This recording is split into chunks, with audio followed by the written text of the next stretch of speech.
I'm home. I'm in my dining room right now. Yeah, great, fantastic. I didn't know you'd be sitting in tonight. Do you normally sit in on these?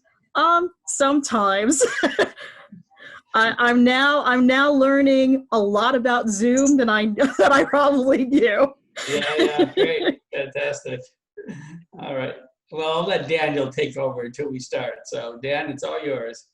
Great. Well, we got plenty of people here. So that's good. It's definitely a talk worth having plenty of people at.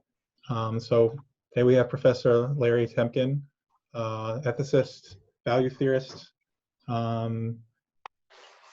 Just runs a very exciting seminar. And today he's talking a little bit about philosophy of economics, I guess we could say, political philosophy and ethics, capitalism. And this is our second politically themed talk this year after Aaron Gibbons's epistocracy last semester. So it's good to, broaden our types of talks we have in that regard. So I think everyone who's going to come is here now, so I think we could get started. Larry, was there anything I missed? You're great.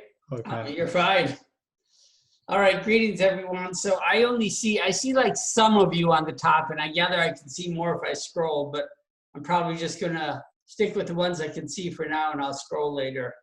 So first, thanks Daniel for organizing this, and thanks to each of you for wanting to continue meeting in the midst of a global pandemic.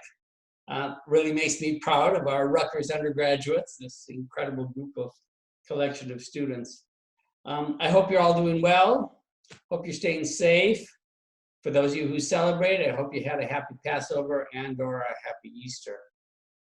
I'm delighted to be speaking to you tonight, though I'm a bit bummed that I won't get the free pizza I was promised if I met with the club. I'm sure you're all bummed about that as well. Indeed, with no free pizza, this puts a tremendous amount of pressure on me to make this session worth your while. I hope I can live up to that, but I don't know, that's a tall order. I thought before I'd start, just for some of you who know me and have seen me in the past and heard some stories about me, a very quick tour of my study, if I can. I don't know what's going to show up or not. I may be showing this wall, because in a way, it's my Oxford wall. So pictures of Oxford and various other things, a picture of the cover of my book, Rethinking the Good, which was done by my daughter. Pictures of All Souls College and stuff. But this picture right here, I can't get any closer because I'm stuck, is the famous picture I've told some of you about that Derek once gave me. If we run out of questions in this Q&A, I'll tell you about that picture. On the back wall, there's a whole bunch of pictures by Derek. That was also by Derek from Leningrad and Venice. And the little Professor L.S. Temkin, I don't know if you could read it, but if you can, that was the little wooden thing that was above my study when I was at All Souls for the year, many years ago, working with Derek and Jerry Cohn. So a lot of fun stuff in this room. Other more fun stuff in this room too, actually, in a lot of ways, but I'll leave that out of the tour. Pictures of me going to prom with my wife. Pictures of me getting married at the age of 20 with my wife, all sorts of fun stuff. Okay. So this will be a relatively short talk, about 30 minutes. It's one side of a debate that I originally participated in with Jason Brennan, entitled Capitalism, the Good, the Bad, and the Ugly. Jason, as some of you know, is a very famous libertarian. He's written a ton of books on it. He was tasked with presenting the good side of capitalism. As an egalitarian, I was tasked with presenting the bad and ugly sides. Obviously, mine was the easier task.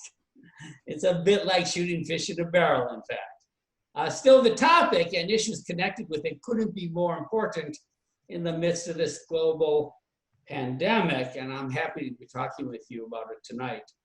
My talk will last roughly 30 minutes or so, plus or minus 5. This should allow us ample time for discussion afterwards. So part 1, introduction. I begin with some clarificatory remarks. First, my aim here is to highlight capitalism's bad and ugly side. In fact, I believe that any one-sided assessment of capitalism is certain to be mistaken, deeply misguided, and possibly dangerous.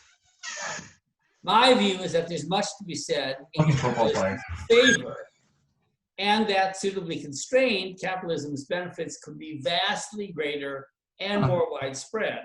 This is just for fun. I hear chatting going on in the back room. Audrey, you are sort of here. Sorry? I see an Audrey Jew, but no picture of you, just your name there for some reason. I apologize. I was not aware that I was not muted. You are temporarily dominating the, well, anyway, my screen. I don't know about anybody else's. Anyway, so I think that suitably constrained capitalism's benefits could be vastly greater and more widespread. Unfortunately, such constraints do not yet exist, and without them, capitalism's impact is deeply problematic. Second, in this talk, I will use the words capitalism, free market, and free enterprise interchangeably.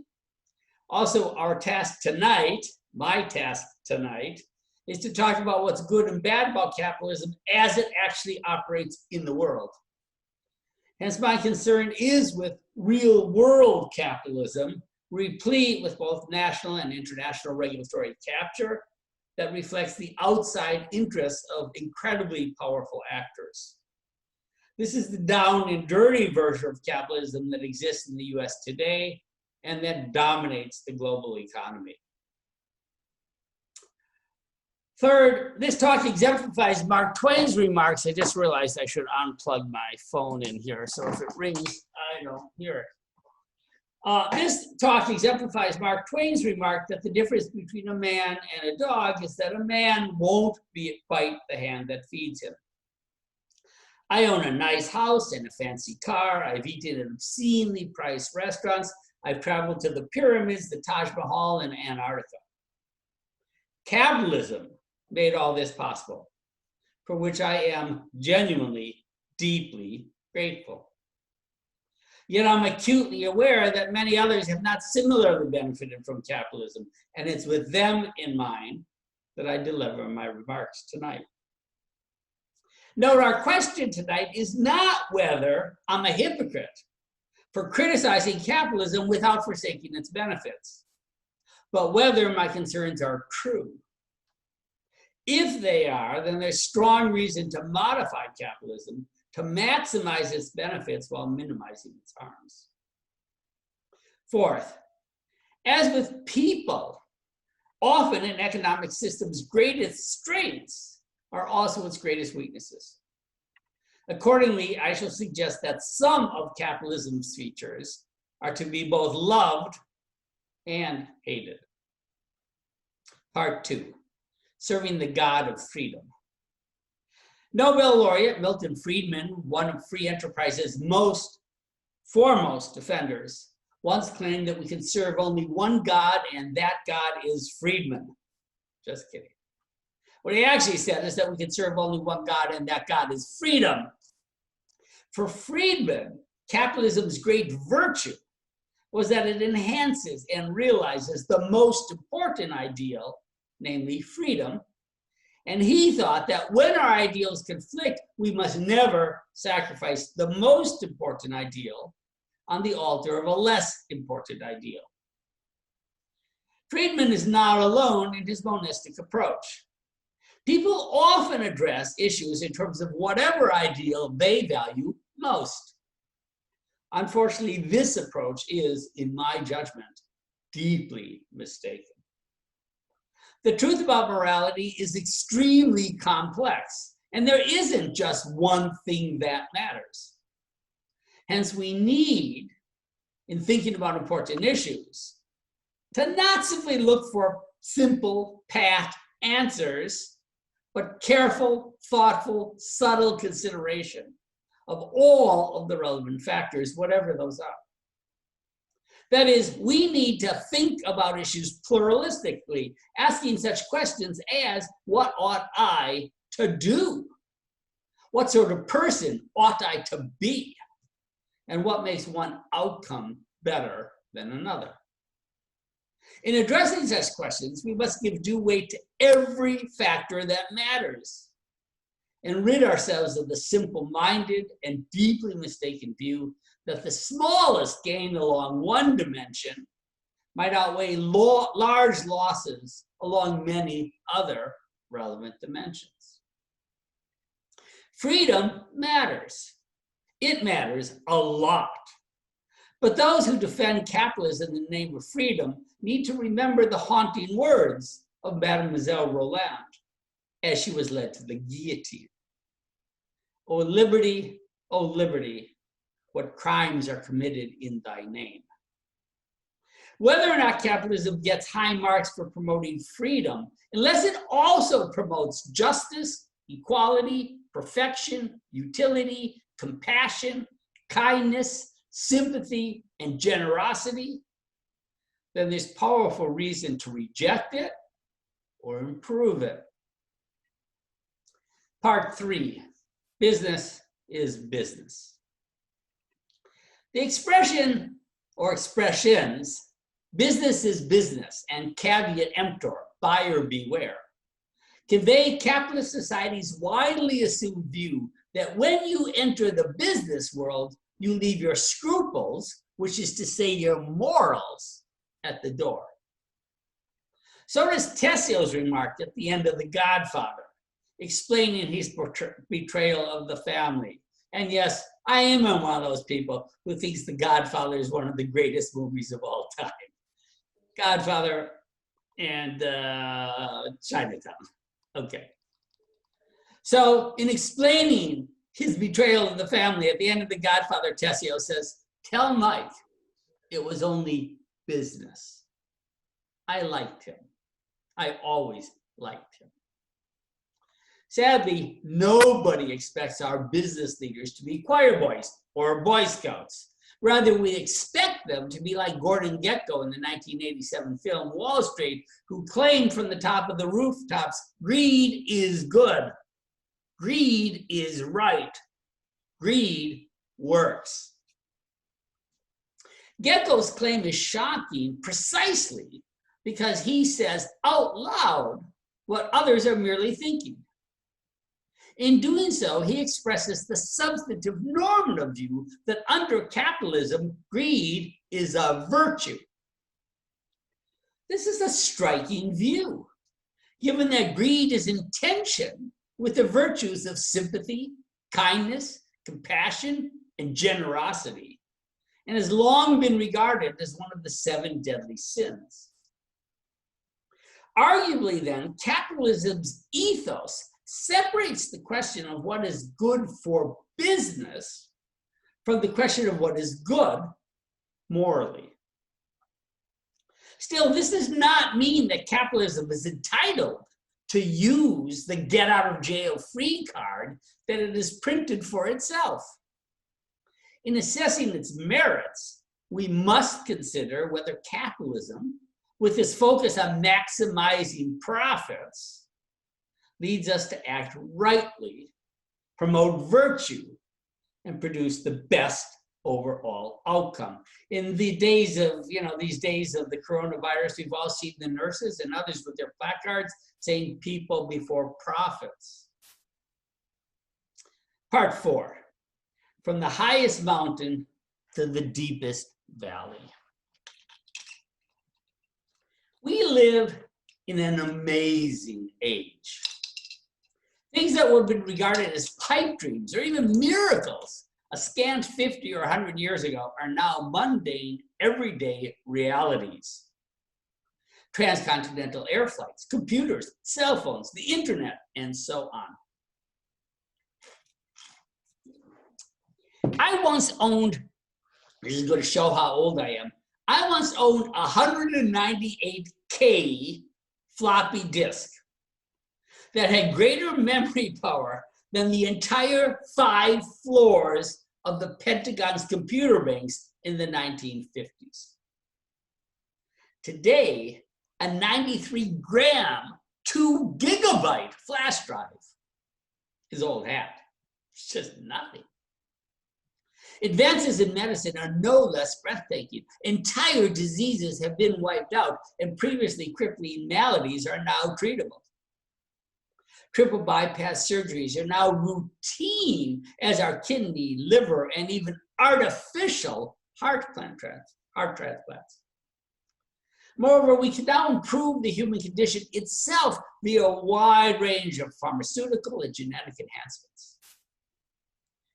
Globally, the last 60 years has seen substantial increases in literacy and life expectancy, notwithstanding what's going on at the present moment.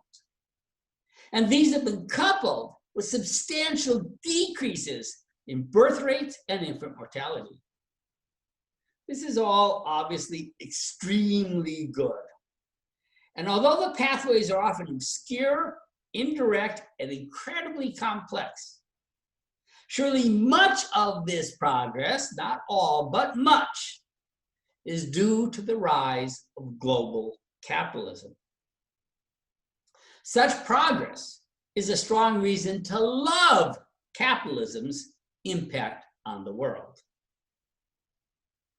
But if, as the world's dominant economic system, capitalism rightly deserves credit for many global advances, it also deserves blame for some of our world's saddest features. For example, 1, far more people died from hunger and remediable diseases than the 20 years from 1990 to 2010. Some 360 million people then died in the whole of the 20th century from wars and repressive regimes. Some 200 million people. 2, more than 1.3 billion people live in extreme poverty on less than $1.25 a day. And more than 3 billion people live on less than $2.50 a day. 3, in 2014, about 22,000 children died each day due to poverty-related causes. 4, in 2013, the world's wealthiest countries possess 76% of the world's gross domestic product, or GDP, but less than 14% of the world's population. And the world's 500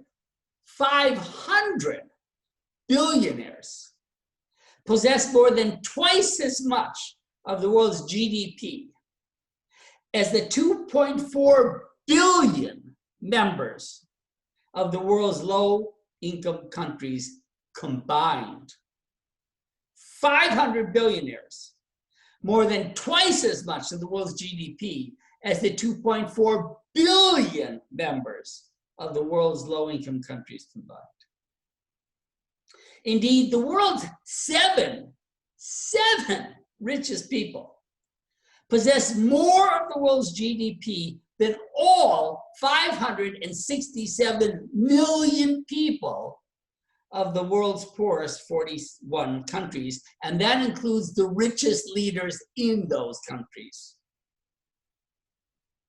Here too, the causal pathways between capitalism and such facts are often obscure, indirect, and incredibly complex.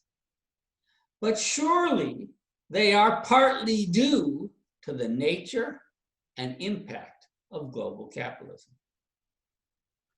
Due to time constraints, let me simply note 3 points. First, capitalism produced much of the vast wealth creation of the last 60 years, which is a very good thing. But under capitalism, much of that wealth accrued to the world's wealthiest people. And that, I believe, is a very bad thing. Second, given its underlying profit motive, capitalism provides great incentive to efficiently provide for any desires that people can pay for, but little or no incentive to address the needs of the world's poorest. Thus, capitalism's nature doesn't easily lend itself to being part of the solution to global poverty. And as the saying goes, if you're not a part of the solution, you're a part of the problem. Third, many social scientists have commented on the so-called resource curse, which helps to explain why civil wars and corrupt despots often arise in resource-rich countries, leaving a trail of rape, torture, murder, sickness, abject poverty, and a host of other human rights violations in their wake. Leif Wenar of the London School of Economics illuminates this phenomenon in his powerful book, Blood Oil: Tyrants, Violence, and the Rules That Run the World. Wenar describes the, I quote, surprising international rule, end quote, that connects despots in the resource-cursed countries to wealthy consumers, namely you and me. As Wenar puts it, quote, this legal rule, called effectiveness, means that might makes right. It says the coercive control over a population, might, results in legal control over that population's resources, right. The alchemy of effectiveness transmutes the iron of coercion into the gold of legal title. Whoever can gain coercive control sends resources down through the sales chain to consumers, like you and me.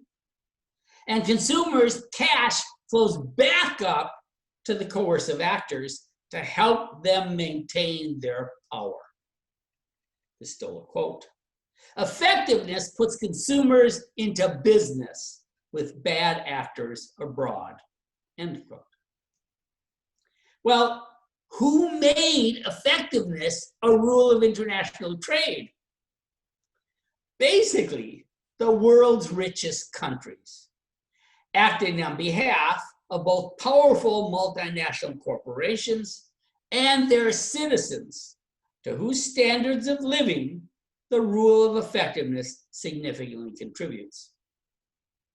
Unfortunately, such gains for the world's best off, you and me, come at the expense of the victims of those corrupt despots who achieve and retain power in part because of the rule of effectiveness. This, too, is a reason to hate capitalism. Part 4, freedom, autonomy, and human flourishing. Marx's slogan, from each according to his abilities to each according to his needs, raises many worries. We want to choose for ourselves which talents to develop and which jobs will be rewarding. Moreover, we want to reap the benefits of our labors, spending our earnings on whatever our hearts desire. We don't want the state or some philosopher king, Larry Temkin, making such important decisions for us. Nor do we want someone else deciding which of our desires are genuine needs and which merit fulfilling given the needs of others. We don't merely want to live, we want to dream big and to truly flourish.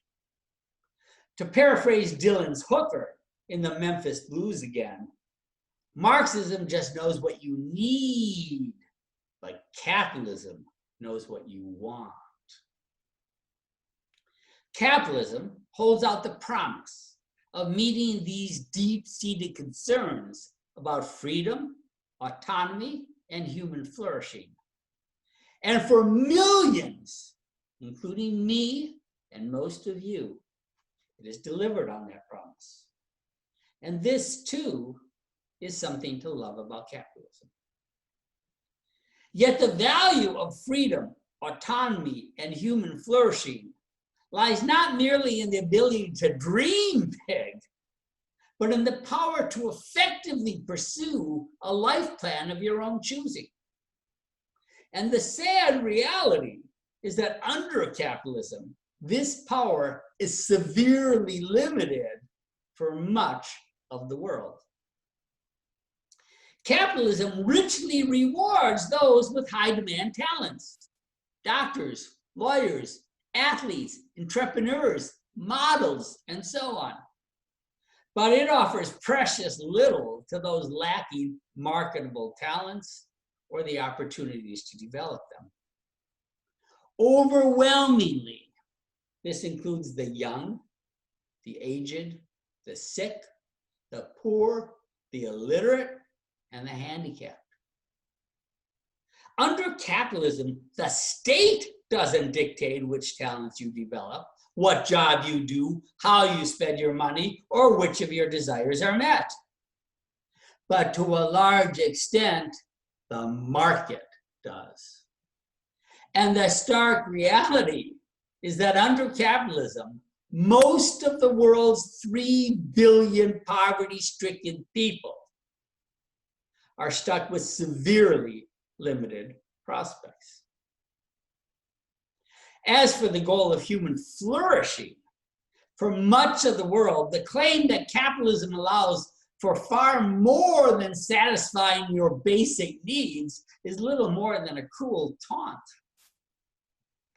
That capitalism allows some to flourish and satisfy their wildest dreams is little consolation to the billions that capitalism has left behind. In sum, in terms of meaningful freedom, autonomy, and human flourishing, capitalism is a mixed bag. There's reason to love it on behalf of its winners, you and me, but also reason to hate it on behalf of its losers, roughly half the population of the world. Part 5, Amazon, impartiality, and the color green. Here's another reason to love capitalism. Amazon, now more than ever. Hooking me up with a global network of producers and sellers, Amazon provides me with virtually any product my heart desires, quickly, efficiently, and cheaply. Moreover, it even anticipates my unknown desires, enabling me to satisfy those as well, all with the click of a button. Click. For example, I recently went online to buy sparklers and candles for my daughter's wedding. I found them for an unbelievably low price, no doubt from the other side of the world. Before checking out, Amazon suggested buying 500 silk rose petals to scatter on the tables, available in dozens of colors to match any linens, and all for the low price of $2.99. What a deal! It hadn't even entered my mind to buy rose petals, but for $3 a package, I bought 2. Big spender that I am. And here's another point. Amazon satisfied my desires regardless of my race, gender, sexual orientation, nationality, or religion. Or whether I was beautiful or ugly, strong or weak, tall or short, sick or healthy, smart or dumb, able-bodied or handicapped. All Amazon cared about was that my money was green, or more accurately, that my credit card numbers checked out. This impartiality is capitalism at its best. Yet Amazon has come under scrutiny as well, as many of you know, for its treatment of workers, monopolizing markets, privacy concerns, outsourcing jobs, and its impact on mom and pop businesses, brick and mortar stores, and Main Street America. Amazon embodies capitalism's ethos perhaps as well as any company ever. For the sake of profits, it gives customers what they want. But left unsaid is how, in the name of profits, markets work to meet demand regardless of the nature or impact of that demand. Following the mantra of business is business, capitalists needn't ask whether their customers' desires for sparklers, rose petals, cigarettes, guns, drugs, or little girls should be met. Only whether their money is green. Also left unsaid is how businesses and their legions of ad agencies create and shape their customers' desires. Not for their customers' or society's sake, but for the sake of their bottom line. Think guns, think cigarettes, think alcohol, think whatever you want. There is no end to what the market will supply as long as you have money. Champagne and caviar? Sure. Exotic animals? I don't know how many of you are watching Joe, whatever it is, Joe Exotic. No problem. How about a 450-foot yacht that emits as much pollution in a single hour as a Volkswagen Jetta emits in 20 years? That too can be arranged and has been bought for the tidy sum of $300 million. Under capitalism, the market determines anything's value. How much are people actually willing to pay for it? It speaks volumes about our capitalist society's priorities that by this criteria, we value movie stars over teachers, athletes over firemen, and pop singers over caregivers, often by a factor of 100 to 1,000. Likewise, in 2009, when over 1 billion people were living in extreme poverty, and over 20,000 children were dying each day from poverty-related causes, US individuals spent a grand total of $8.9 billion on international aid.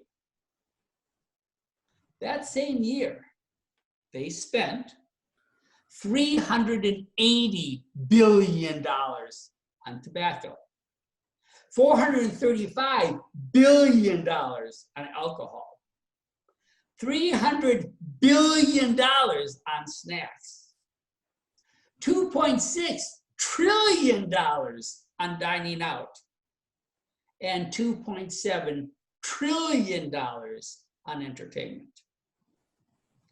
Insofar as capitalism promotes such priorities and does nothing to undermine them, this too is a reason to hate it.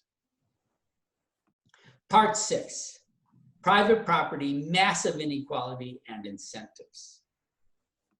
Capitalism depends on a right to private property and wealth accumulation. There are powerful reasons to favor such notions, as the philosopher John Locke argued long ago. But Locke was defending a right to private property against arbitrary seizures by the king. And his notion of private property was restricted to whatever one mixed one's labor with. For example, one's home, if one built it, one's land, if one tilled it. More importantly, Locke added a crucial proviso about property rights, namely that one only had a right to acquire personal property as long as there was enough and as good left in common for others. In other words, for Locke, the moral justification of private property depended on others being no worse off as a result of anyone's acquiring, accumulating, and disposing of their property as they saw fit. Unfortunately, under modern capitalism, private property has acquired a sacred status totally unmoored from its original philosophical roots and utterly divorced from the Lockean proviso that underlay its moral legitimacy. Today, people acquire, spend, and bequeath vast sums that they haven't remotely mixed their labor with in Locke's sense. And moreover, they do so without even a pretense that enough and as good has been left in common for others, and without regard to the effects on others. Thus, under capitalism, the wealthy, like kings of yore, can acquire prime real estate even if it displaces those who live there. Similarly, pharmaceutical companies have powerful incentives to focus on diseases afflicting the affluent and ignore diseases afflicting the poor, even if the latter are much worse and far more widespread. Does anybody think that we'd have a cure or a vaccine for COVID if it only affected poor people on the horizon, if it only affected poor people in Africa? Locke would have hated these aspects of capitalism, and rightly so. Return to the case of Amazon. Amazon's founder, Jeff Bezos, has benefited millions of people, hundreds of millions of people, perhaps billions of people. I think it's perfectly appropriate that he be richly rewarded for this. But what is the justification for distributing Amazon's profits such that in 2018, Bezos was worth $131 billion? Why shouldn't more of the profits be distributed to Amazon's workers, or the poor people in China and elsewhere who actually produce the silk flowers and other items that consumers like you and me purchase? It is often said that capitalism's vast inequalities are necessary to incentivize people to bring their talents to the market. Really? Does anyone seriously believe that Bezos wouldn't have invented Amazon if our economic system only allowed him to earn, say, $50 million? Or consider Bryce Harper's signing last year to play baseball for $330 million over 13 years. By capitalism's light, Harper is worth every penny, since that's what the market bears. And I don't begrudge Harper getting what the market bears in accordance with the dictates of capitalism. But does anyone really believe that Harper would give up playing the game he loves, if he could only earn, say, $3 million playing baseball? Also, under capitalism, how many talented people lose their incentive to contribute to society, or never had one, thanks to already having made a fortune early or having inherited a large trust fund? I personally strongly support rewarding people for productively benefiting society. But massive inequalities are both unnecessary and counterproductive in terms of the incentives they generate. This, too, is something to hate about capitalism. Part 7, conclusion. I'm well aware that I have barely scratched the surface of this important topic. And I haven't addressed at all any of the many ways of revising capitalism to avoid its many problems. Perhaps we might pursue this during discussion for those of you who are interested. I end by paraphrasing Winston Churchill. In this talk, I have tried to give you a sense for why capitalism is the worst economic system yet devised, except for every other. Thank you very much. So that's it. And I'm happy to respond to questions for a bit. Great. I think that was amazing. I think I'll ask the first question. If nobody else has one yet. So throughout the talk, you never defined capitalism, unless I miss it. Can you explain your decision to not define capitalism? Well, I assumed everyone knew what capitalism was for the purposes of this talk, but perhaps I should have. And also, it was part of a debate where the audience would have known, and I only had 30 minutes. But yeah, capitalism is an economic system. I was using that, as I did say, interchangeably with free enterprise and so on. And I said it was basically the version that we're aware of in this society, according to which, in essence, people are rewarded according to what the market pays them. That's capitalism as I'm using it here. And I think it was more or less in there, but you're right, I didn't start out with, here's a definition of capitalism or free enterprise. It sort of evolved as I gave the talk. But so here, capitalism is an economic system, but I should emphasize that part of what I'm concerned with in the down and dirty version is the close interrelationships between capitalism as an economic system and certain political systems, which are not themselves capitalistic. They might be, for example, democracies, or they might be other systems of government, but which in fact have taken up and championed the basic tenets of capitalism as an economic system, so that there's very close interactions between them and they're not always separable.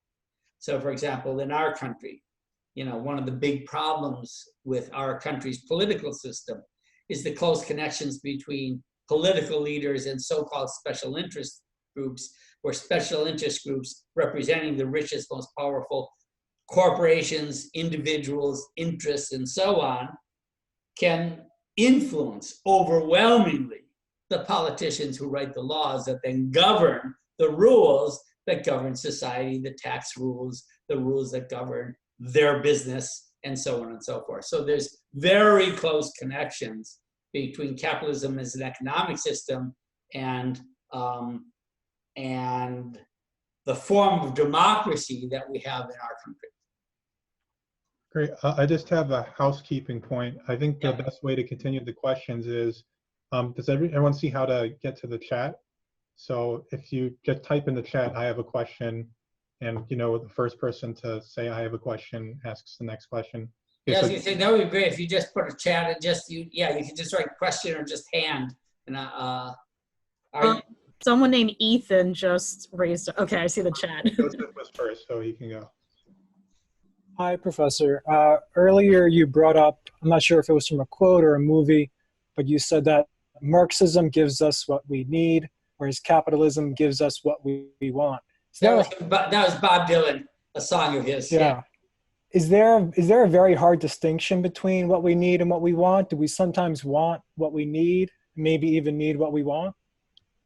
Often we need what we want, and often we want what we need. This was a tongue-in-cheek quote of a famous line, but they often come apart as well. Often there are things that we need greatly that we don't particularly care about. Well, we want them, but we want them as long as they're satisfied to a certain extent, we're fine. Many, many times we want things terribly that we don't need at all, and there's a gazillion examples like that, right? I want my team to win the World Series. I really, really want them to win the World Series. I don't need that in any significant sense of need. It's a good question, though. There are many economists. I mean, one of the things that makes this a really good question is there are many economists who want to just deny that we can make a distinction between these things. They say, if you want something really, really badly, then you need it.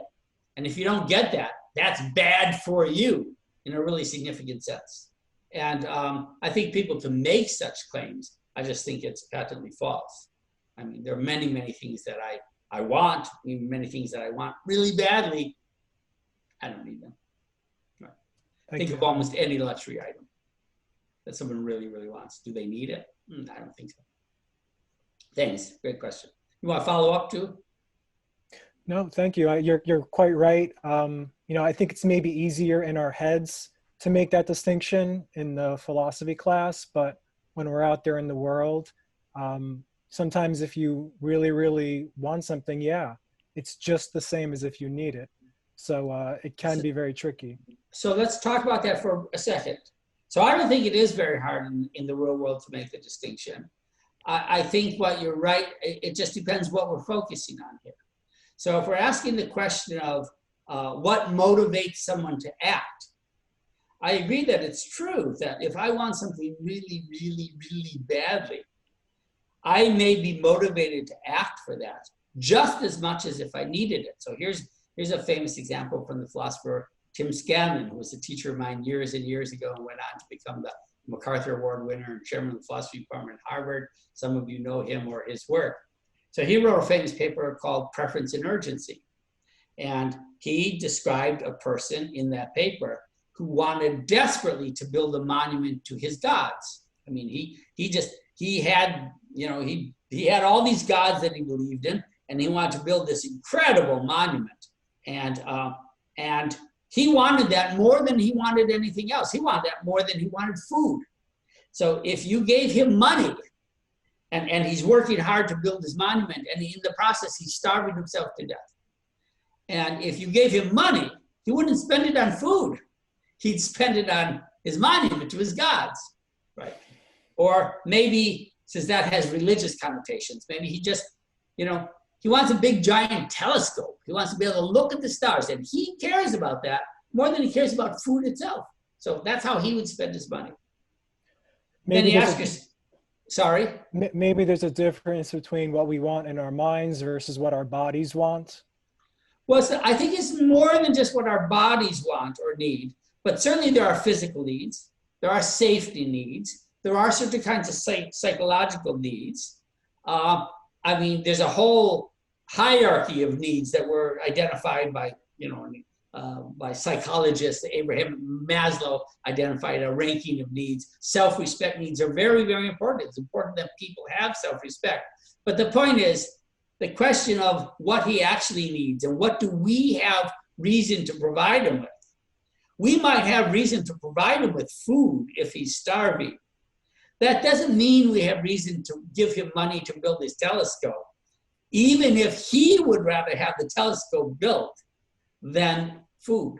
So that's okay for him subjectively to have that ordering, but that subjective ordering doesn't correspond to what there's most reason to provide for him. I think that's right. Yeah, thanks. Other questions? Hands. So are these coming up in the order now? I see Lucy has a question.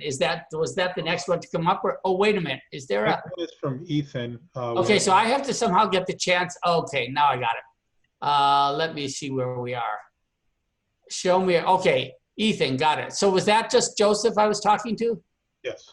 Perfect. Okay, now I've caught up. Okay, so Ethan, you're next.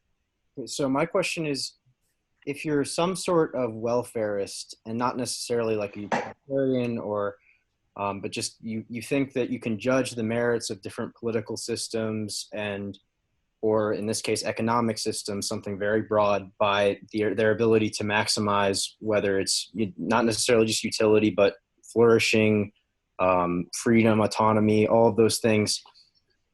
I think that you can make an argument that capitalism is superior than alternatives potentially, but just the problem is sort of, for me, is like a fat tail argument. Like the fact that given colonialism, neocolonialism, the race to capture markets, the antagonism between nation states that's arisen since paired with globalization and the technologies that have gone along with it, just the potential and the incentives for states to choose actions that could wipe out all of humanity, like the potential that humanity could be wiped out entirely, and all future descendants and animal life and everything is now here, and it's actually non-zero, and it's actually pretty likely. Couldn't you make an argument that actually makes capitalism less attractive than any system heretofore devised, especially given humanity's sort of inexorable march towards climate disaster? Yeah, good. So that's a great question. So, this is philosophy. So it's a really good question. And I don't want to say you couldn't make that argument. I'm sure one can make an argument, and maybe even a strong argument. I do think it's arguable that, and you combine a number of different factors there, all of which are important. The concern about freedom or autonomy may or may not be connected with the concern about welfare. So you could be a welfarist, you might just be concerned about the quality of people's life, and you might think that's a separate question from whether they're free or autonomous. Those are independent values. So they can be together, but they might be separated. But take that out. There is a question of, when you take the different ideals that one cares about, of the many systems that have been on the table so far, which one is the best? And there is an argument to be made that from a certain perspective, it has been so far capitalism. All these massive advances. I mean, the number of people who have come out of poverty in the last, over a 20-year period is greater than the total size of the population from the beginning of humankind, from we came down from the trees to the 1850s. And that's largely due to capitalism. So there's massive gains that have come about as a result of capitalism. Of course, I was making the argument that even if it were the best system that's ever been devised, it still needs massive improvement because it's terribly wanting in many, many respects. So capitalism isn't the best possible system. It's just better than the alternatives that have been out there so far by some criteria.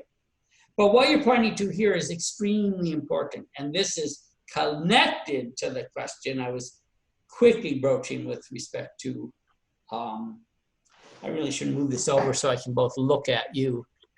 I realize I'm either looking at you or I'm looking at my screen, but they're not the same. But what is the case is that capitalism tends to go hand in hand with an individualistic ethos. And it tends to suggest, we're individuals and we have this individualistic conception of rationality. What it is to be a rational agent is to do whatever is best for you and those you care most about and your loved ones. And that is antithetical to a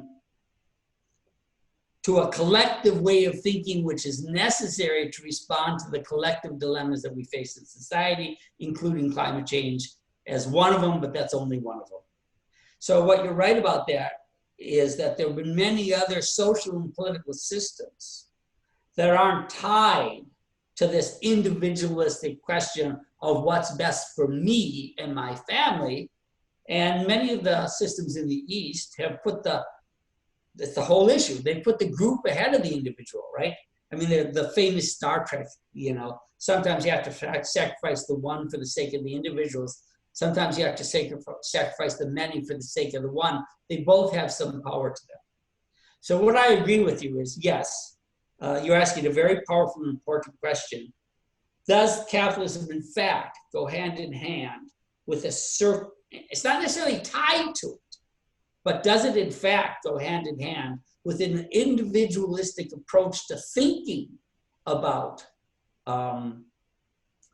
one's duties, one's obligations, one's rationality, and so on, which makes it very difficult to solve the many-person prisoner's dilemmas that threaten human existence? And I think the answer to that is yes, right? I mean, historically. But having said that, and this is the complicated issue, China is a classic example of a system that politically has put the rights, as it were, of society over the rights of the individual. So they come out of an Eastern tradition where it's the good of the nation that matters, not the good of the particular individuals. They're perfectly prepared to sacrifice individuals for the sake of the greater good of the nation. Notwithstanding that, they see the might and power of the nation. This gets into issues about focusing on nations rather than a global community, as existing in populations and economic might. And that has led them to combine a capitalistic approach to economics with their socialist or communist approach to the relative status of the individual versus the group in society. So that's a case of wedding, and they, of course, have become one of the greatest polluters, arguably the greatest polluter, and hence the greatest threat to climate change now in the world. So it isn't just if we weren't capitalists, so capitalism is the problem, but what you were really pointing to was the pushing of the individual.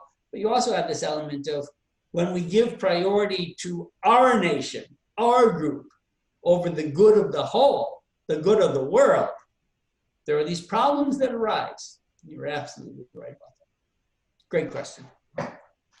So I'm going to keep going on. Thank you, comrade. Yeah, no one's ever called me comrade. Vinay, welcome. Good to see you. Good to see you too, Larry. Thanks for the talk. Yeah. So I just want to, and I know your talk was sort of focused on how capitalism has played out in fact, but of course different countries are more or less capitalistic than others. It's not a capitalist or not binary sort of thing. And so one could argue, not that this is necessarily my view, but one could argue that the solution is more capitalism and not less. And so I'm sure in his debate, Jason sort of took this side. But removing things like barriers to trade, barriers to immigration, those sorts of things, and making the world as a whole more capitalistic might mitigate some of these problems. So I agree that it will mitigate some of them. And there are many things that Jason says in his debate, on his side of the debate, that I entirely agree with. And there are many things that I said, frankly, that Jason entirely agrees with. So despite the fact that we were debating the good, the bad, and the ugly, there was a lot less difference between us. So he agrees completely we should have open borders. So do I. And he is one of those many people, along with people on the right and the left, supposedly, who think sweatshops aren't necessarily a bad thing. If that means that people who would otherwise go hungry get fed. It's a sweatshop relative to what we have, but they're much better off. We should open them. Okay, so there's much to be said for that. But many of the things I pointed to in this paper will not be solved in this talk, will just not be solved by pure capitalism. I mean, at least capitalism, when it's combined with this, what's become the sacred notion of private property, whatever I earn is mine, et cetera, et cetera. And so it's the capitalism as opposed to redistribution. So here's this, when Bernie Sanders says, yeah, I'm a socialist, but I'm a democratic socialist. I want the kind of thing that they have in Sweden and in Norway and so on. Well, those countries say we're capitalist countries. Well, sort of, it's what you say. They're mixed, right? I mean, they have capitalist elements, certainly. They have non-capitalist elements. They have socialist elements as well. But the thing is this, the main point is this, under capitalism, basically, individuals control resources and they control the means of production and they control how those productions are to be used, individual corporations. And they're driven under capitalism by the profit model. Now, they don't have to be. You could say, well, it's not capitalism per se, it's capitalism combined with individuals who, as a matter of fact, have certain preferences. This goes back to the previous question. They want what's best for themselves. They want what's best for their corporation. They have a fiduciary responsibility to their stockholders. You wouldn't have to set up those systems that way. If what we cared about most was feeding the poor, we could become a very profitable company and pour all our profits into feeding the poor. We could do that. Sure, we could. But the point is that capitalism is just simply speaking neutral on what preferences people have or how people choose to structure their companies and whether they want to be driven by the profit motive or something else. Capitalism is completely neutral about all of that thing. But what it licenses, capitalism, though it's neutral officially, what it licenses is basically it rewards people for the talents they can bring to the table. And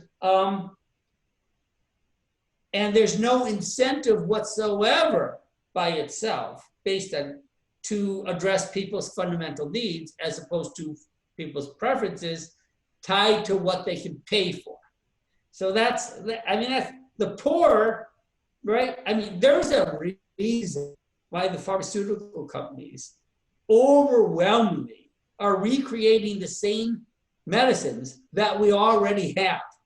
There are thousands, this is an old point, but there are hundreds of different medicines out there that have been patented that, that address a headache, right? And every company has its own version. And they're all more or less equally effective. And there's a lot of R&D going in to allow you to have a teeny tiny slight improvement on that. Why? Because lots of wealthy people in rich countries get headaches. There's not nearly as much medicine and much attention for R&D being paid for life-threatening illnesses that afflict overwhelmingly the poor. And that's just, capitalism doesn't incentivize people to go after that. Now, we as citizens, concerned citizens, could incentivize companies to do that. We could all agree, Thomas Pogge wants to do that. We should pay a lot of money to companies that will address the needs of the sick and the poor. And if we do that, fine. So I agree that capitalism allows for that. But just saying, you know, give us more capitalism, open up everything, and all these problems Temkin's pointed to will go away, that's not true. Some of the problems that exist in the world today will be lessened if you genuinely had open borders, free capitalism, the sort that Jason favors. I agree with that. But we need more than just, you know, capitalism by itself. It's got to be wedded to really, to be honest, to moral views. By the way, what's the piano in the back? It says Easy Piano Classics. What's the composition? Oh, that's I really don't know. Oh, never mind. Okay, So, I was asking who the composer was, but it doesn't matter. I think Thanks it's a for mix of a bunch of different ones. Okay, thanks for the question. Composers. Love it. Thanks. So there's someone else here whose name I can't tell.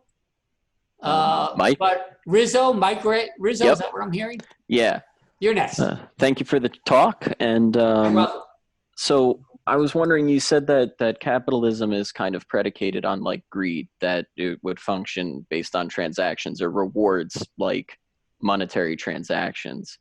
If it were based on like a moral reward, like we've seen with certain online sites like Me Too movements, things like that, barring education morphs where like people are on a similar ground of what is good, what happens to the taboo or like things that aren't talked about as problems?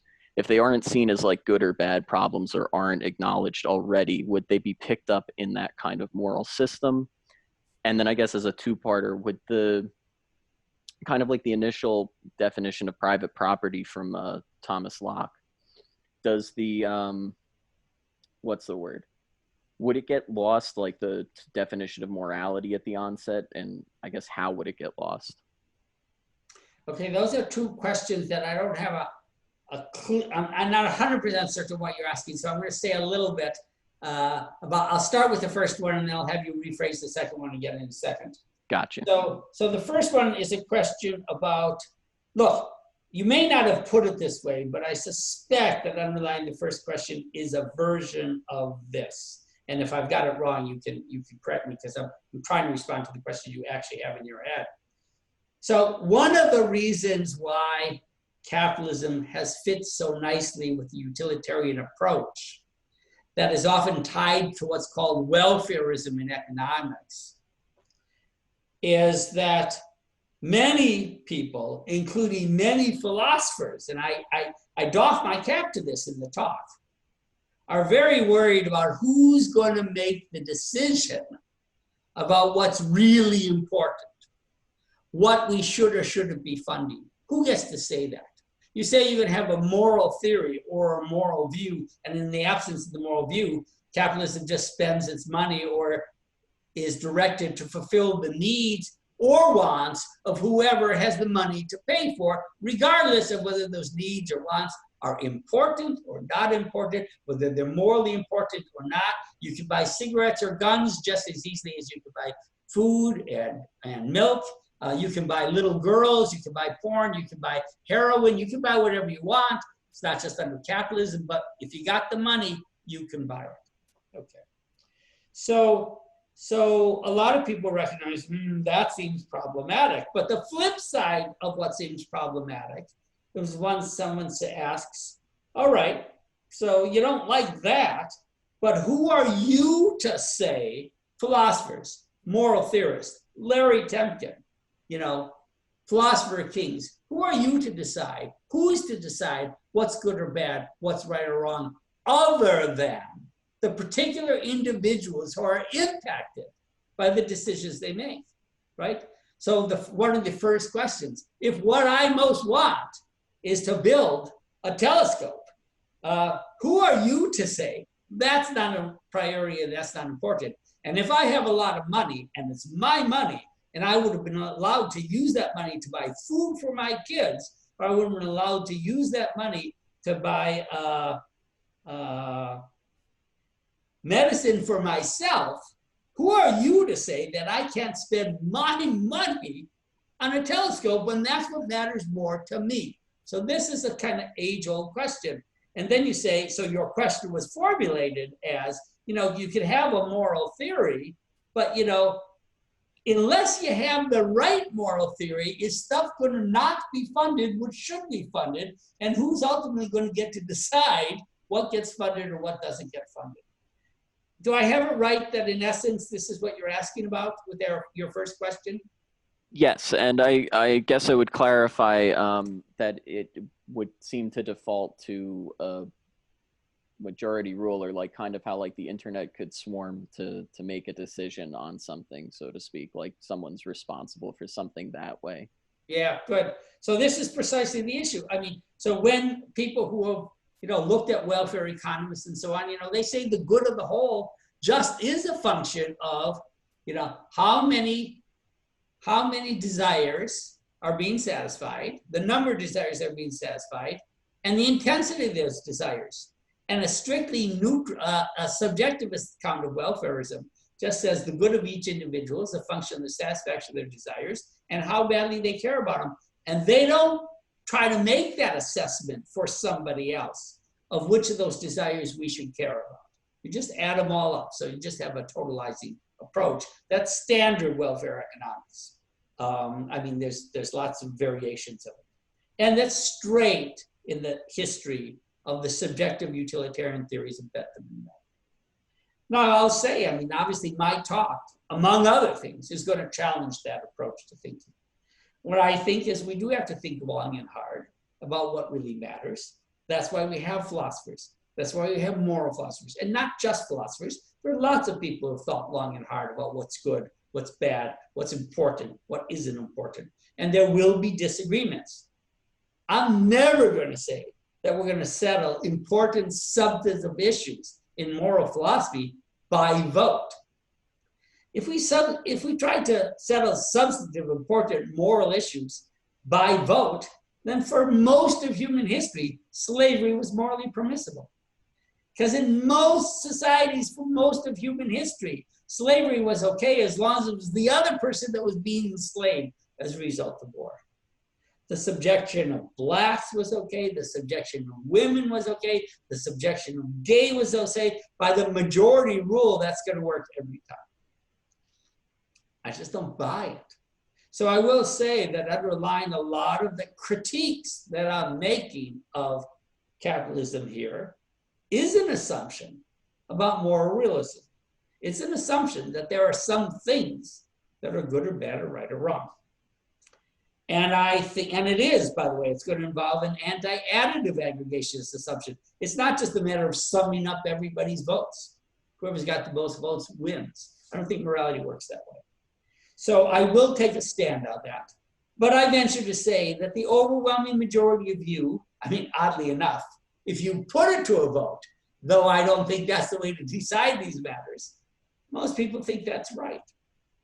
Like the mere fact that the majority of people would say, you know, if you want to torture animals for fun, it's okay.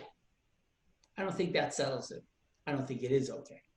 And I think that's true of many of these issues. So I do think we have to do the hard work of moral philosophy, and it is hard work. We have to think about all the different kinds of things that are morally relevant. We have to think about things like rights and justice and freedom and autonomy and desires. All these things have to be given weight, and that's hard, but there's no substitute for that.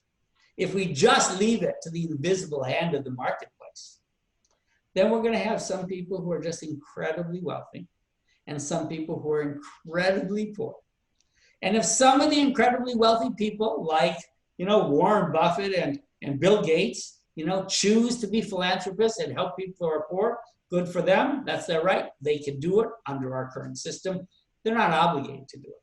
It's an act of supererogation. It's above and beyond the call of duty. Do it if they want. Don't do it if they don't want. So as long as we have a lot of people like that, some people will be fed who would otherwise starve, but that's it.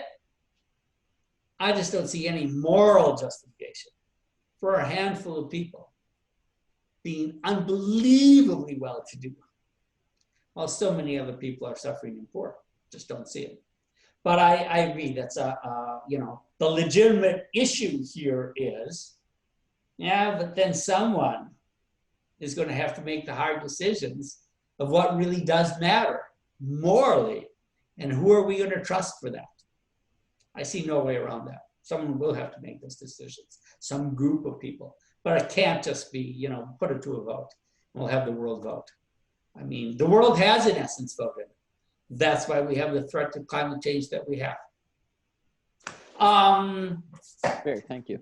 You're most welcome. I'm sorry I didn't answer your second question. Do you want to quickly throw it out there? No, it's fine. I think it got summed up in the answer that you gave, which was good. Okay, perfect. Thanks. Let's see. It looks to me like, Daniel, you're next in line, or is that just a message to everybody? Oh yeah, that was just a message. Okay, and then Helen is here. Helen, do you have a question or comment, or was this just a comment? I do have a question. Great. Hi, my name is Helen. I just got accepted into Rutgers in the philosophy. Oh, congratulations, that's great. Thank you. I go to Bergen Community College now. Oh, that's fantastic. Thank you. Thank you for your lecture. I was just wondering if you could go more in depth about educational inequality with capitalism, especially focusing on racism and in capitalism. When I was in my first year, I took a class on social inequality and educational equality, more specifically the K-12 system and how capitalism is negatively impacting the schools that are underfunded or have majority African American populations or are in the inner cities. I was wondering if you could expand on that, like not only globally, but just in the United States, Sure. in New Jersey even. Yeah, absolutely. It's a great question. Happy to do that. And welcome to Rutgers. You're coming to a great department, as you know. So you've already found the philosophy club. You're not even here yet. I'm impressed. So let me say a few words about that. So this ties actually to one of the earlier questions, one of the very first questions, maybe it was the second question, about whether or not capitalism is very poorly suited to dealing with, in essence, I threw out the term, but problems of collective action. And this has to do with the way that it licenses individuals, combined with our particular picture of what's good or bad for me, to do what's best for ourselves and our families. Capitalism allows that. So one of the many, I talk about prisoners' dilemmas, collective dilemmas in some of my classes, one of the many prisoner's dilemma type situation, collective action problems, are cases about education. So here I am, I'm a reasonably well-to-do person, and I can either put my kid in a private school or I can put them in a public school. And there's all sorts of reasons why I think that I want to do what's best for my children, right? And what's best for my children is to put them in a private school where the teachers are paid more, so they'll attract better teachers, and those teachers will have ins with counselors at the Ivy League schools or great schools or whatever it is, and so they'll be able to grease the wheels so that my child will be able to go in and so on and so forth. And now the thing is, we all recognize, I'm running through a very quick version of a many-person prisoner's dilemma, but it's what you're asking about. And so we all recognize that we need good educational systems. We need healthy, vibrant educational systems. We need educational systems that don't leave a significant portion of the population behind. The Black community, minority communities, the poor communities, these overlap tremendously. We all know we need that. It's terrible for our society if we don't have the labor, the education, the skilled workforce that we need, et cetera, et cetera. Nonetheless, I'm an individual, and I have to decide whether I am going to send my child to the public school or to the private school. And it turns out that whatever anybody else does, my children will be better off if I send them to the private school than the public school. Because if everyone else sends them to the public schools will thrive, all the things I want will exist, and my children will be better off and they'll have a leg up. If everyone else sends them to the public schools, private schools, who can't afford to, but I believe, oh, I'm going to send my kids to the public schools, then my kids don't have any of the advantages of all these other kids. They're way behind the 8 ball in terms of getting a good education, getting the best teachers, getting into the colleges that are going to help them the most, having the peer group in college that will help them the most. And that's going to be bad for my children. So whatever anybody else, and if everyone else is sending their kids to the private schools, the public schools are going to collapse anyways. So whatever anybody else does, they're either going to send their kids here or they're going to send them here, or there's going to be some mix. My kids are better off if I send them to the private schools than public schools if I can afford to. So I have reason to do that. But of course, that's true for each of us who can afford to. The more of us who do that, the more the public schools fail. Because it's precisely the wealthy and the educated who need to be involved in the school systems, who need to be there supporting. You know, I've always sent my kids to public schools because I believe in public schools. But on the other hand, I've never lived in the ghetto. I've always picked the public schools where I can be counted on for those public schools to have a significant share of resources. So you send your kids to public schools, but they're in the suburbs. And there's all these parents there who are well-to-do, doctors, lawyers, accountants. Those public schools raise more money when the PTA has an auction than the entire budget of the public schools. And it's tremendous inequality. And unsurprisingly, this is all enabled by and fostered by both an individualistic ethics and a moral claim here. It is a moral claim. I have a special obligation to look after my children. I have a special duty to provide for my children, to give them the best chance in life. When you combine that kind of individualistic approach with the moral claim, and you're allowed to do it. And then capitalism allows for this tremendous inequality in resources. That naturally gives rise to charter schools and private schools and a whole host of other schools that in essence sap the resources that would otherwise go into the public school system into the private schools. All these very wealthy individuals are going to the auctions that are benefiting their children in their already wealthy schools, when those resources could be helping out in a public school. You know, there are plenty of public schools in this country that don't have copy machines that work. And I have seen parents on the PTA who are CEOs at major corporations who say, you know, I'll just take this, I'll give it to my secretary, I'll have my secretary make 5,000 copies. They don't blink at it. They can just do it like that without giving it a thought. So there's tremendous inequalities, and under capitalism, these inequalities flourish in education. I actually have a paper. I'm trying to think what the title of it's called. It might be called Equal Opportunity in Education or something like that. You might be interested in chasing it down. It appeared in some journal called, I don't know, Educational Research. Just look up Larry Temkin and Equal Opportunity in Education, see what comes up, if you're interested. And if you can't find it, shoot me an email and I can find you. Thank you so much. You're most welcome, Helen. Welcome to Rutgers again. I'll look forward to, well, maybe I'll see you next year. Okay, I see Danger Fellner. Is that Mike? Yeah, that's me. Hey, Mike, how are you? I'm good. How's it going? Good, nice to see you. Thank you. Good seeing you too. And thank you for the talk. My question is, I haven't really thought about capitalism and all this in a long time. And when I did, I didn't do it much. But I just wanted to bring up something that I remember hearing a lot. that a libertarian would say.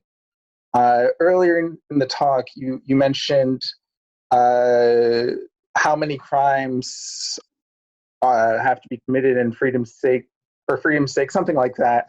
oh, liberty, what crimes are committed in thy name? Yeah. Yeah. Mademoiselle Roland, a very famous line as she was led to her execution in the French Revolution. Right. So I think a lot of libertarians would say that freedom isn't just important for its sake, but we need economic freedom precisely because it's without it we won't have any political freedom. It's a necessary condition, a high degree of economic freedom, and without political freedom,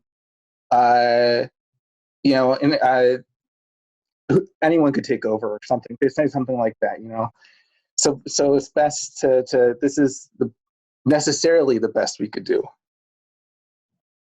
Well, I think there's no argument to be made that's necessarily the best you can do. In fact, to the contrary, the very kind of thing you're talking about tells against the current version being the best we could do. What you're right about is the following, that there is a certain kind of level of faith in the thought that there were many other systems that didn't have economic freedom. And if you're lacking economic freedom, there are many people who have zero chance of having their interests represented at the level of government because they have no input, right? So, in the old days, we had these systems that were not meritocracies. We had systems that, were hereditary aristocracies. And the people made the laws on behalf of the other members of the hereditary aristocracies. And one of the things that helped to undo that is that when you had a divorcing between your economic system and your political system, you had people who became very wealthy.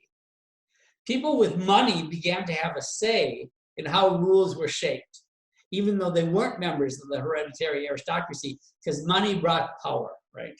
I mean, Marx famously claims, right? Power comes, all of politics is economics, and economics, Okay, so anyway, so there is an element of truth to the fact that economic freedom can be an engine for political influence.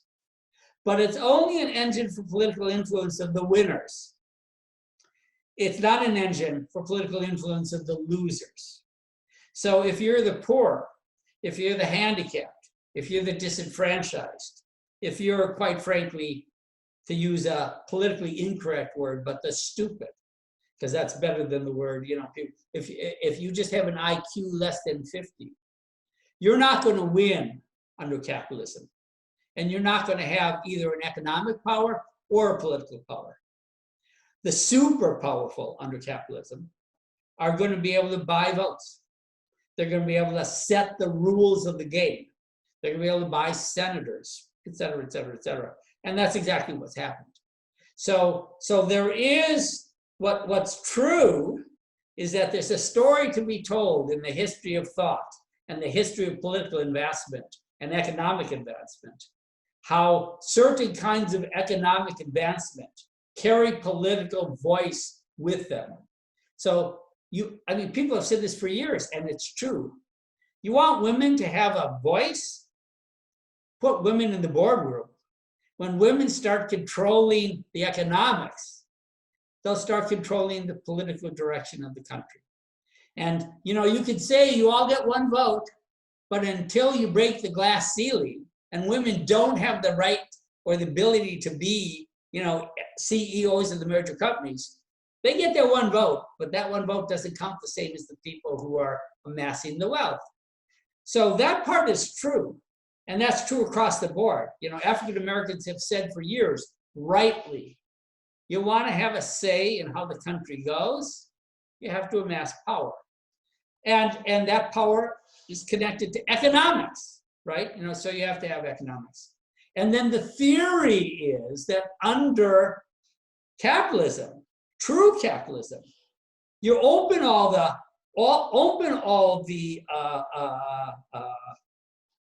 what were previously closed borders. You have genuine equal opportunity. So if you're a talented Black, you can succeed. If you're a talented woman, you can succeed. If you're a talented whatever, you can succeed. And then that carries with it. If you succeed, you'll have a say just like anyone else. In the past, it was only white men who had those talents, who succeeded under libertarianism, under capitalism, free economic system. All of those doors get opened. And so all these people have a voice. That's all true. But I'm going to actually lecture on this very topic in my introductory ethics class this coming Thursday. That just removes one of the most obvious ways that we see injustice in our society. When you have white males on top, but you still have women and Blacks and others, handicapped people down below, we see the injustice. Under capitalism, the visual disappears. Because now at the top, you will have white men, but also white women, but also African-American men, and also African-American women, and also you're going to have a lot of people succeeding who weren't there before. You don't see the injustice anymore. But the fundamental unfairness and injustice in our society, between the industrialist and the ditch digger, between the lawyer and the doctor, and the teacher and the sanitation worker and the so on and so forth, those injustices still exist. Nothing has been done to address those under capitalism, even if you've opened all these borders. You've just changed the demographic composition of that, so it's less visible. So we don't see it as unjust. But if it's unjust, it's still there. So that would be my response to that, Claire. All right, you're welcome. I have 7:27, and I want to end fairly soon. So here's what I'm going to do. I see 1, 2, 3, 4. Is there one more on the line? Okay, I see 5 questions left. I'll try to take each of those 5, and then we're going to end. And I'll respond quickly, more quickly than I have. So Facundo, you're next. Hello, thank you for your talk. Yeah, you're welcome. So my question is sort of trying to gauge sort of pessimism in the idea that how universally recurring are things, in the sense that perhaps in my reading, capitalism, communism, Marxism are modern terms for phenomenology that kind of occurred in all periods of history. Basically, the idea of things tending to hierarchies and aristocracies, oppression of the poor. And in reality, we have this kind of liberal, democratic republic, 1700s Enlightenment dream that we actually don't live in the French aristocracy or under the oppression of kings, the sort of classical liberal thing from the era of the bourgeois revolutions. But we still do in many ways, top 1% and so on. So if this is the reality, it seems that it's perhaps some kind of inevitability of human nature, some evolutionary, some Darwin, something like that. So what can be a safe way to approach sort of moralistic capitalism or moralistic economy without having that sense of sort of theocracy or oppression of one view? All right, thanks for your question. There's noise going on in the background here, so I'm gonna step out, turn that off. I'll be back in 1 minute, and I'll try to answer your question. Hang on 1 second.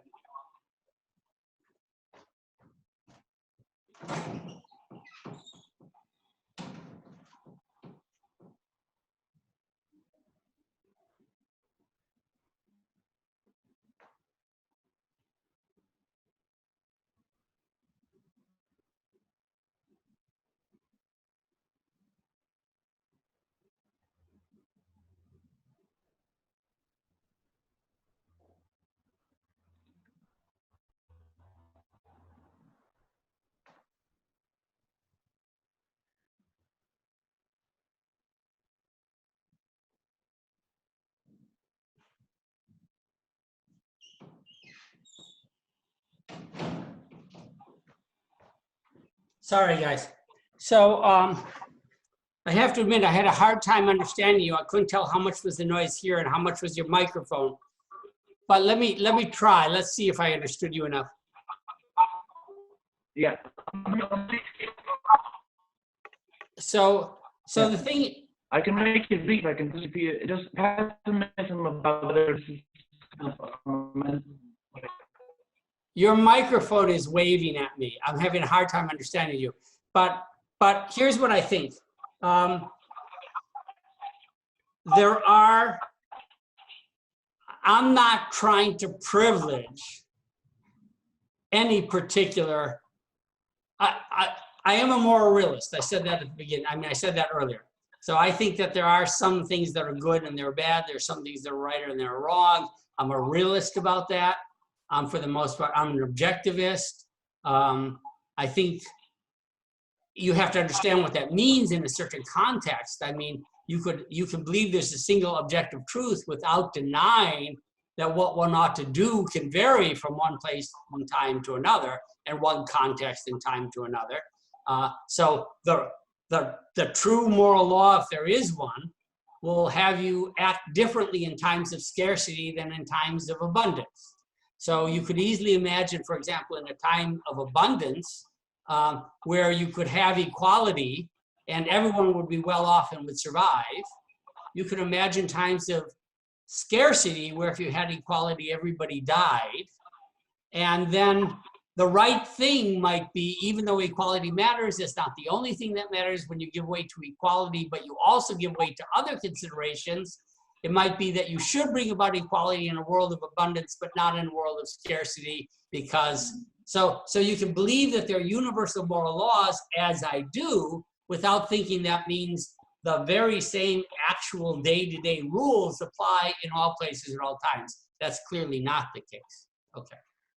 I'm not prepared here to try to defend what do I think the correct moral rules are, the correct moral system is, and how much of capitalism seems right versus how much of communism seems right versus how much of socialism versus how much of democracy. My own view, I'm a pluralist, is I do believe that every one of these different kinds of systems has the purchase it does because it's reflecting certain very important truths.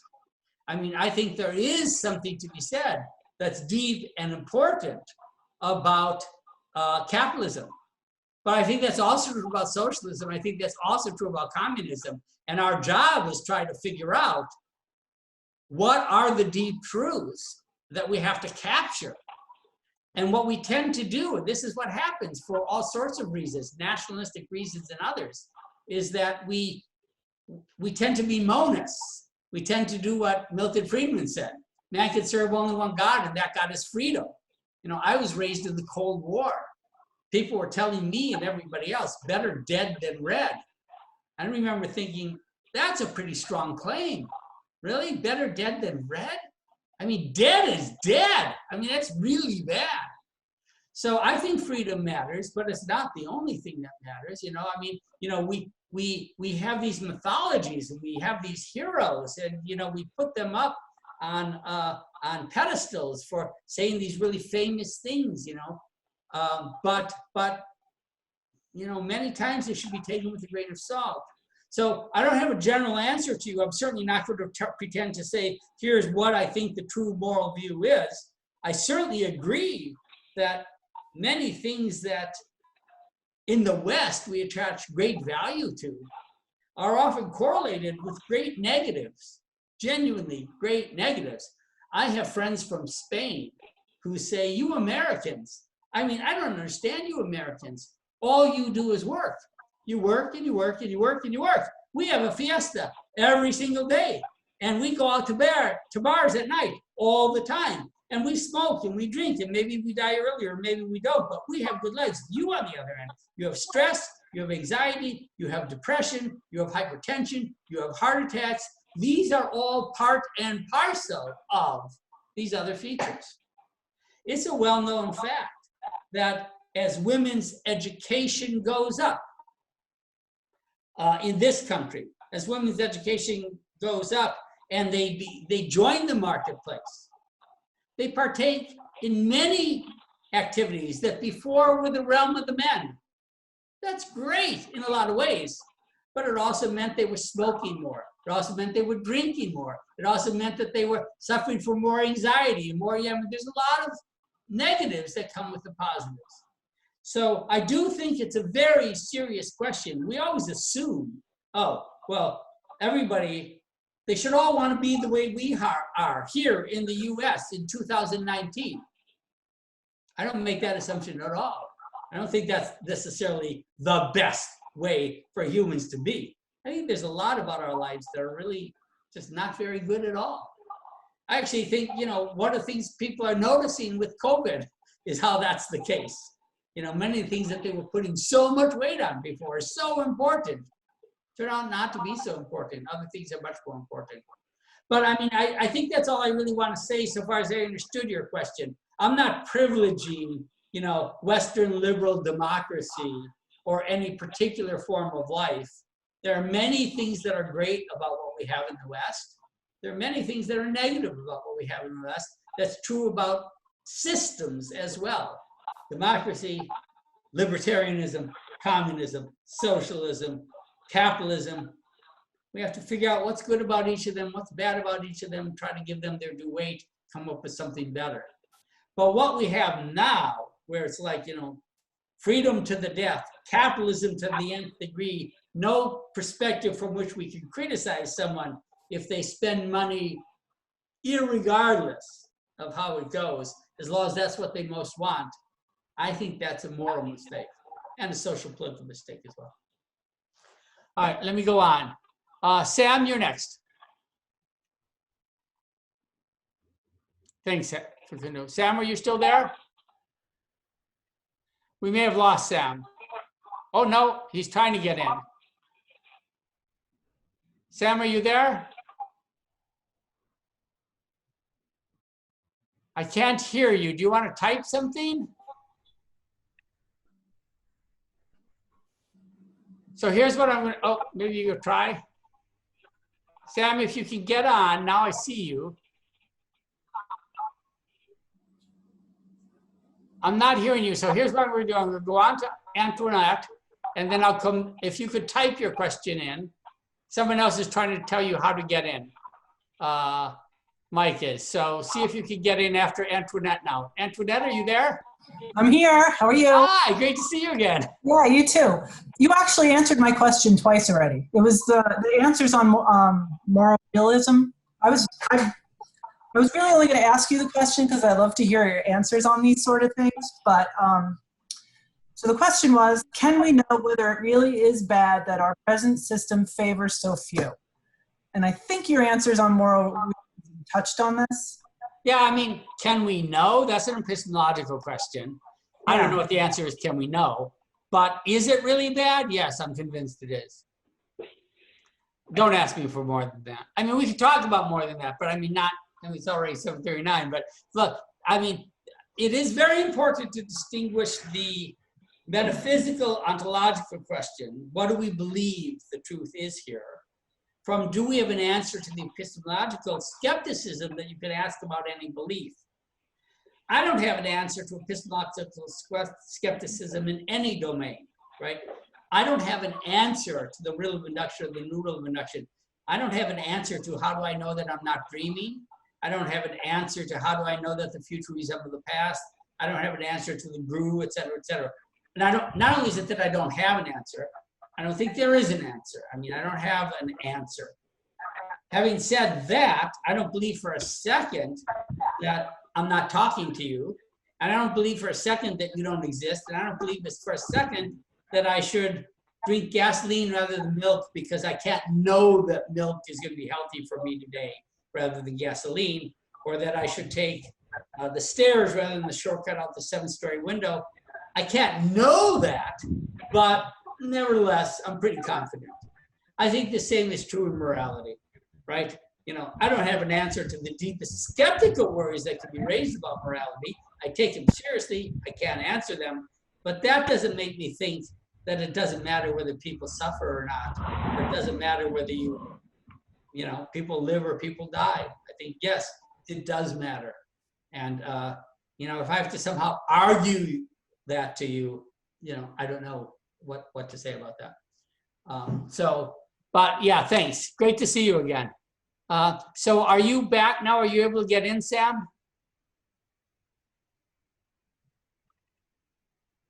Okay, so Sam has typed a question.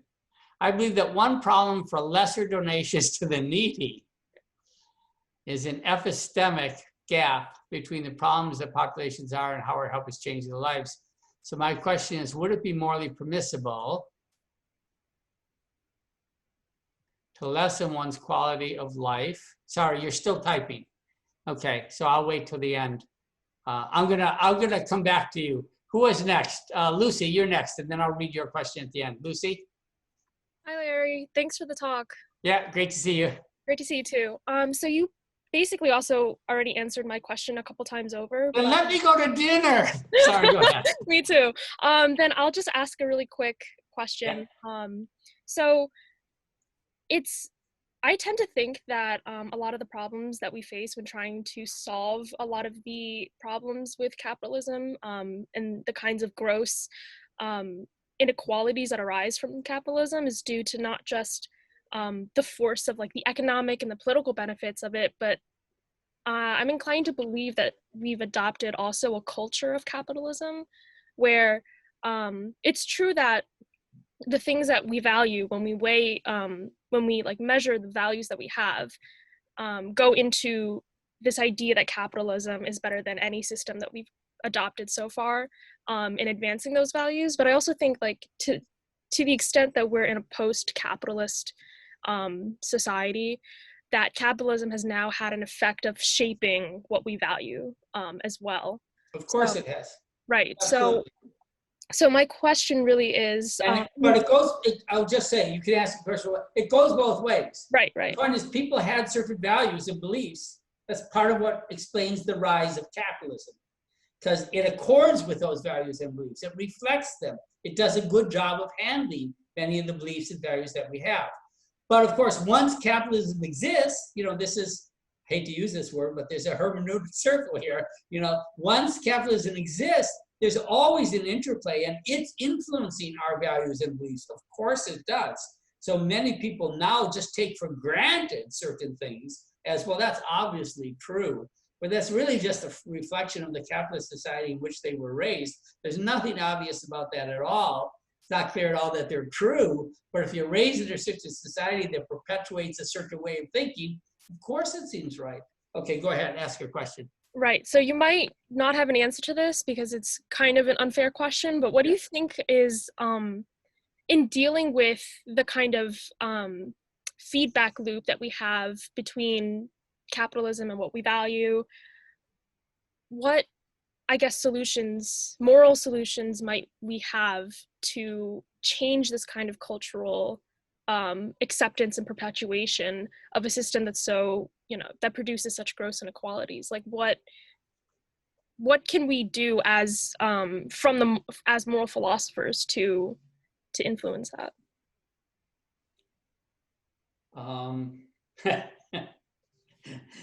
If I had a good answer for that, I'd be ready for this conference in Oxford in a year, which next fall, where if it still exists, I'm supposed to go and explain that, give that exact answer. You know, what can moral philosophers do to actually shape the world, as it were?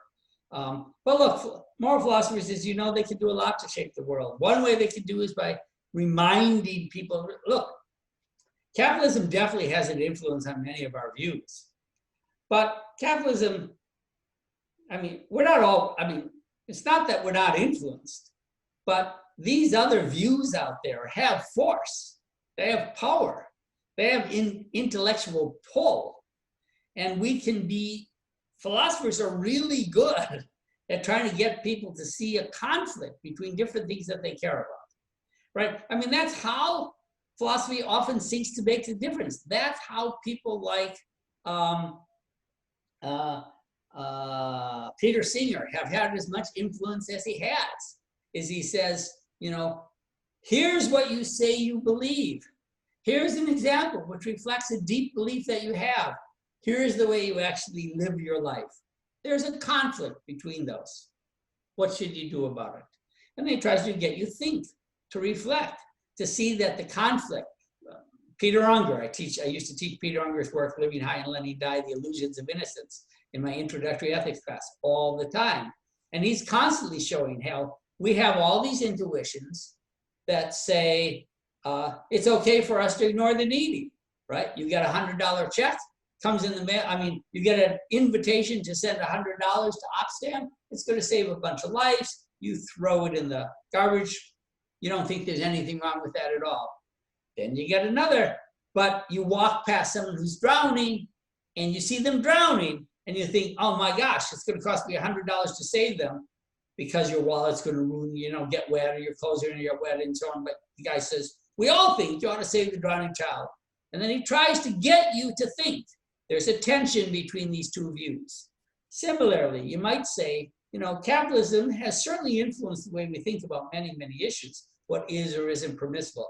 It's okay for me to send my kid to the private schools. It's okay for me to buy my kid the best car, a fancy car on his 16th birthday. I'm allowed to do that. Capitalism licenses that. But we can also smack people across the face intellectually with, yes, but when you bought them that car rather than this car, here's what else you could have done with the money. Doesn't that matter too? And most people are buying into whole systems of belief.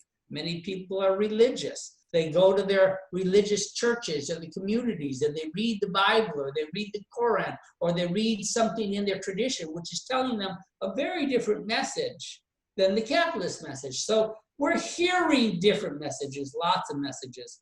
The moral philosopher's job is to try to see which of these many messages, how do they fit with each other? Are they compatible? Are they incompatible? Where are the tensions?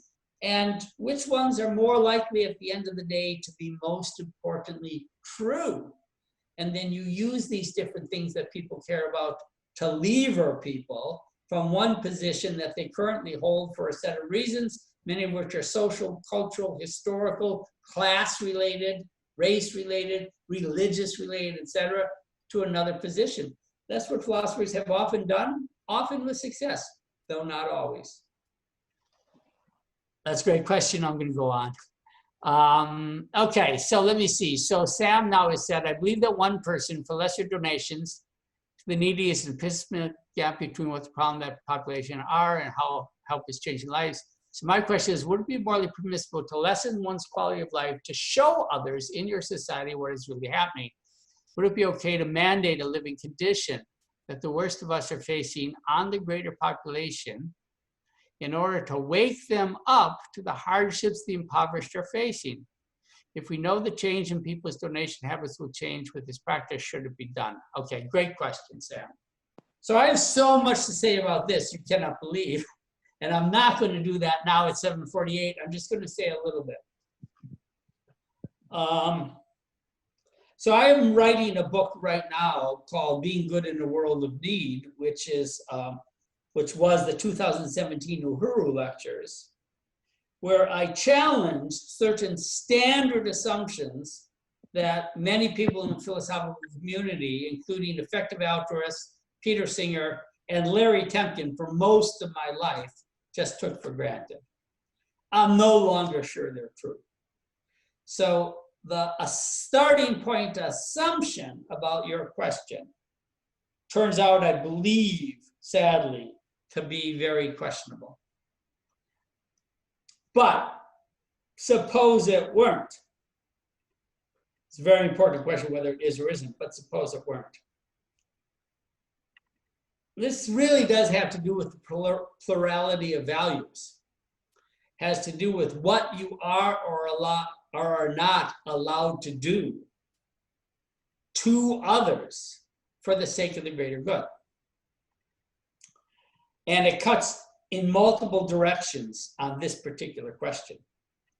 There's a great, great short story called, I think, Those Who Walked Away from the Amalas. I think that it's called. Some of you will know it. It's a fantastic short story. And it's a story which suggests a world where there's many, many, many people who are flourishing. But the only way for those many, many, many people to flourish is there has to be perpetually one innocent child who lives in a dungeon deep beneath the earth and never develops and lives in a state of undeveloped misery for a period of years before dying and being replaced by someone else. And the members of the Amulas, I think it's the Amulas, have to each take a turn walking down into the dungeon to see how this person lives. And to feel that, to appreciate the sacrifice that someone has to make to enable them to live these soft, cushy lives. Some people are able to do that.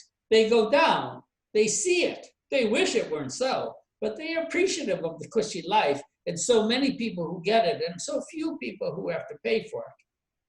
And they can live comfortably with themselves.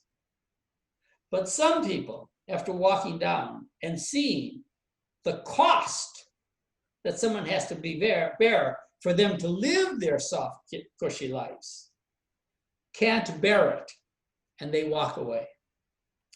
And this is a short story that's supposed to prick our conscience, because in the short story, there's just one person who has to live this life of misery for so many other people to flourish. And of course, in the real world, there are countless people who are suffering so that much fewer people, relatively speaking, can live these soft, cushy, capitalistic, materialistic lives. And the question is, when we know that's the case, why don't we walk away? And shouldn't we? Now you've raised a further question. Would it be morally permissible to not just expose people, call it to their attention, show them the lives that some people are leading, make it, bring it alive to them. Look, here's what people are suffering, so you can drive this fancy car and live in this fancy house. These are the real costs. Not only bring that to their attention forcefully, but force them to lead such a life. Because surely if they had to lead such a life, maybe they would change their behaviors. It's a tricky question. The question is, this gets to do with complex relations between the right and the good, between moral theories like utilitarianism and moral theories like Kantianism. Can you do evil that good may come of it? The Kantians and Pauline say no. The utilitarians, of course, say yes. I think a lot depends. But here's a way of thinking about a version of that question. I had a friend, a good friend, who shall temporarily remain not anonymous, who's a great, great contemporary living philosopher. A great contemporary living philosopher. I knew him, it wasn't him, when he was in graduate school with me. And he was a big fan of the Red Brigade. The Red Brigade was a radical Marxist group in Italy who would shoot the kneecaps of tourists in Italy in an attempt to bring about a revolution, because they were convinced of the evils of capitalism and that communism would be better. And they thought that somehow shooting the kneecaps of the tourists would bring about a capitalist, a revolution, and the communist society would come about. As the famous writer of the New York Times said, attributing it to Stalin, or to Lenin, but it wasn't Lenin, it was a writer for the Times. If you want to make an omelet, you have to break a few eggs. Well, as it turns out, they shot these innocent tourists in the knees, and it didn't bring about the revolution. So you had all the damage that was done without the gain. But would it have been morally justifiable if it had the gain? I'm inclined to think not. I'm inclined to think not. I'm not sure that you can substantially harm other people in order to promote general welfare. But there's a lot of things you can do short of that to change the rules of society, that make the field more level, to try to increase educational opportunities, to have greater taxation and redistribution. There's a lot of things that I think are morally permissible. But could you kidnap the well-to-do children and force them to work in sweatshops for a year so they fully appreciate what's going on in Thailand? I think not. But there's a balance of moral values. Deontological ones matter as well as consequential ones. That's my view. So thanks for that question. That's a great question. You're welcome. Is there anybody, I think I've answered, John was the last one here that I didn't got to. John, are you on? Yes. Hi, Professor. Hi, how are you? Hi, thank you for your talk. Thank you for taking my question as well. I'm going to try to be real quick. In your talk, you talked about how countries like China employ a collectivist philosophy for its people, but as a nation, they're very individualistic. Sorry. They have a capitalistic system for economics now. Yes. But overwhelmingly, not 100%, a collectivist attitude towards its political system. So yes. Right. But they don't really care what their effects are in other countries.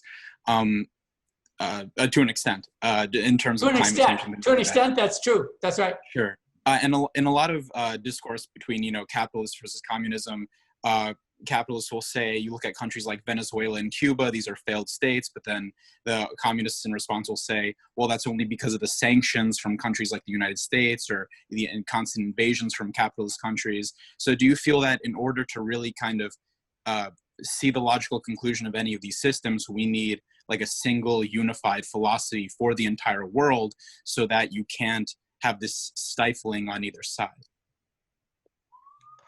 Well, so I'm going to say no. I'm going to say no to that. I'm going to say that what I do think is this. See, this is why, in fact, it's relevant to how I started my talk today, because there are many people who, when I present the objections to capitalism, will say, well, that's not real capitalism. That's capitalism as it's been perverted by certain ideological blah, blah, blah, blahs. And that's a fair comment. But that's precisely the kind of comment people always make in defense of socialism and communism. They say, they look to the terrible evils of Mao and they say, well, that wasn't true communism. Or they look at some other Pol Pot, and he might call himself a socialist, but that's not true socialism. That's just a tyranny. So people will always defend these different theories by saying, we haven't had a true test. Until you have a true test, you don't know. Okay. To some extent, that's true. That's fair enough. There hasn't ever been a true test, a pure test of the pure theory of any of these different views. They're always embedded in a culture and in a nation that has a history and a culture and a tradition that's going to pervert it in certain ways by leaders and by other kinds of things. Okay. Am I in favor necessarily of a single universal world government, for example? Not necessarily. As long as you have nationalism, as long as you have individual nations who think it's not only their right, their prerogative and right, but their duty to give preference to their own citizens over those of any others, you will have collective action problems that lead to problems like, are we actually going to succeed in addressing coronaviruses effectively? Because we're outbidding. Look, this is going to be a disaster. The United States is the richest, most powerful country in the world, so we will buy up all the masks and all the ventilators and everything else. And then what happens when this hits the poorest countries in the world? They won't have any of those supplies. That's just a fact, right? And so our citizens will be saved. But for every one of ours that's saved, how many will be lost somewhere else? And that's going to happen as long as you don't have, a single world government that distributes. On the other hand, they're always dangerous with single world governments, right? What if it's the wrong single world government? What if it's Mao's vision or Stalin's vision or Pol Pot's vision or Hitler's vision, right? Nobody wants that. So, Mill was the great proponent of letting many flowers bloom when it comes to ideologies. Let lots and lots of different experiments in living take place so we can see by their successes and failures which ones we should mimic. I think there's much wisdom in Mill's claim there. So I'm not advocating a single approach, but what I recognize is that in the absence of a single approach, there will be very, very terrible consequences on a whole host of topics and issues. But there will be terrible consequences, predictably, whatever we do here. So what we're looking for is to use some kind of judgment to make progress of a kind which I think we can make. I mean, there's nothing. I mean, there's so much that we could retain that's good about capitalism without buying hook, line, and sinker every negative consequence of its current instantiation. I mean, it's not either or. It just doesn't have to be either or. And that's clearly true. So I'd like to see us have an experiment in living which tries to balance off some of those other moves that we could try to keep the best features without going down with the worst. That's all I'd say. Thank you. You're very welcome. All right, everybody. Thanks for attending. Great to see you all. Thanks for your patience, and good luck making it through the semester, and good luck. I'm teaching, by the way, for anybody who's still existing here. I'm teaching 2 undergraduate classes next term, 1 honors seminar, 1 upper level undergraduate class. If you're interested in hearing more Temkin, I'd love to have you in it. Take care, everybody. Vinay, good to see you. Yeah, thank you so much, Larry. You're very welcome, Mercedes. I'm going to sign off. Okay, bye. Bye, Have dinner and eat. Yeah, thanks. You too.